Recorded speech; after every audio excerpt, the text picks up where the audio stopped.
Are you kidding? Here's what we were told. We were told that you wanted to lick the producer Alex's ear because she had the phone to her ear and was talking to Joshua Jackson. Look, he's on the phone Is that true? now. Did Yes, you he want to lick is. her ear?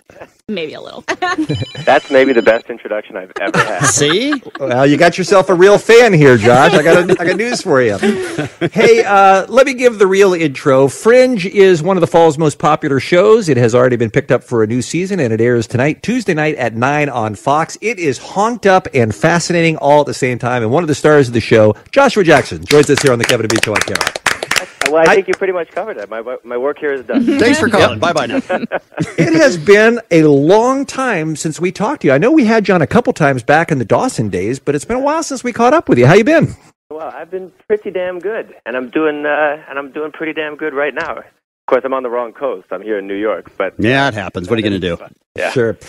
This Fringe is, like I said, it is honked up. It was one of those shows that I got kind of nervous because of what I went through as a fan of Lost to see Right. how J.J. Abrams can throw 1,000 balls in the air and make it almost impossible to keep track of all of them. Yeah. But Fringe is doing a pretty good job of making it interesting, but reining it in and giving you enough answers. I mean, you do have to pay attention to watch the show, but there sure is a lot of cool stuff to go along with it. Yeah, well, I think his whole plan, their whole plan when they made this show was to learn from both Alias and Lost. And, you know, those stories, Lost is a fantastic show. It's one of my favorite shows on TV, but it is dense. If you miss a couple episodes, Right. you might as well just buy it on DVD at the end of the season. 'Cause Right. You're not going to catch up. Right.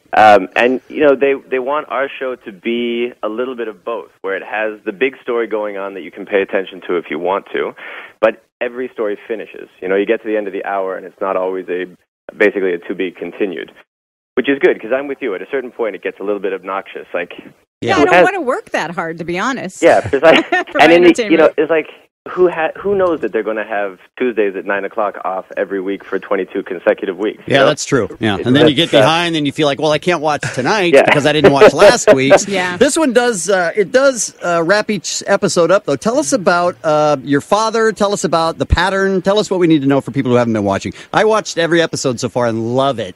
well, that's excellent. Love. But basically, what people need to know: Daddy's crazy. Daddy's not a healthy man. Daddy No. is. No.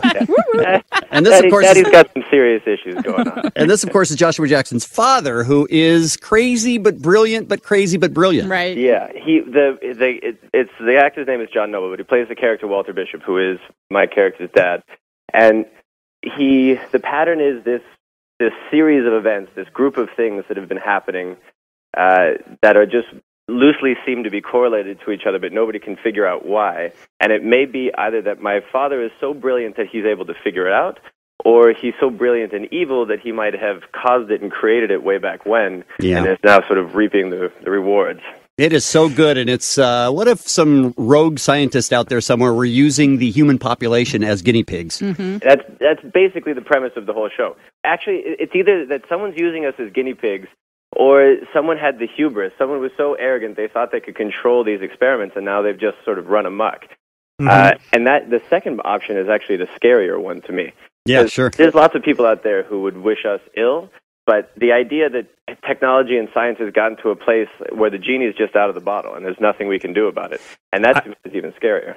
I think you're absolutely right when you say that. And I also think one of the things that's cool about Fringe is that you have a skepticism of the government. And you really look at this show and you go, I wonder how much of this is based on what could really happen. Because none of us trust the government. None of us believe that all the people in the government are good and are doing things that are good for the country. I bet it would blow us away, some of the science stuff and some of the government stuff that's going on that we have no idea about. Yeah, well, just the things that they allow themselves to talk about. You know, like no government should ever talk about doing experiments on its own people, but the American government has done that in the past. Sure, Yeah, Not that's the whole happened. government, but there's always going to be that when you put that amount of money and that amount of power together, something bad is going to happen. My favorite episode was where your father, the guy that plays your father, I should say, John Noble, who, by the way, is brilliant beyond words. Yeah, no, and believe me, I'm plenty arrogant enough, but I think he's the best thing on our show.